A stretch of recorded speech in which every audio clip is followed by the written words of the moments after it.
Kai grožis nekalba garsiai, jis gyvena tarp pauzių. Ne viskas blizga, kas tikra viduj, ne visi žodžiai turi būti ištarti.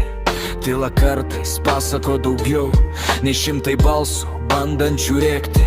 Žmonės skuba, bet nemato detalių, akis pilnos vaizdų, bet tuščios prasmės. O aš sustoju, klausausi tylos, nes joje randu tai, ko kiti nepastebi. Kai grožis nekalba garsiai, jis paliečia širdį tyliai. Be triukšmo, be kaukių, be melo, jis lieka ilgiau nei žodžiai.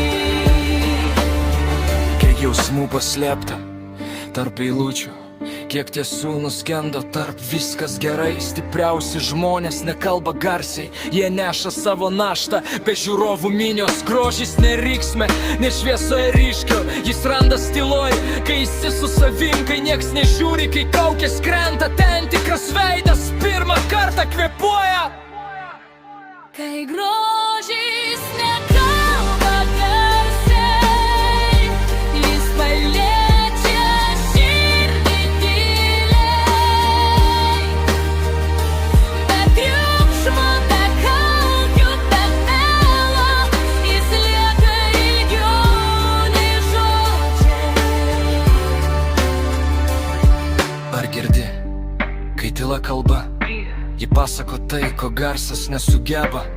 Tikri dalykai neturi šauktukų, jie lieka, kai viskas nutyla.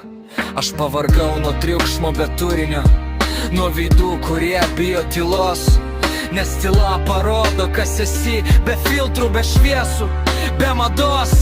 Jei rytoj nutils visas pasaulis, aš žinosiu, ko ieškojau visą laiką. Nes grožis ne tame, kas matoma, o tame, kas jaučiama, bet nešaukiama.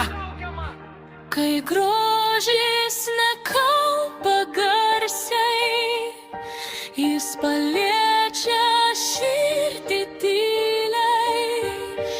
Net jei nieks to nepastebi, jis tikras todėl ir gyva. Kai grožis nekalba garsiai, jis paliečia širdį tyliai. Net jei nieks to nepastebi, jis tikras todėl ir gyva. Tai grožis nekalba garsiai, jis lieka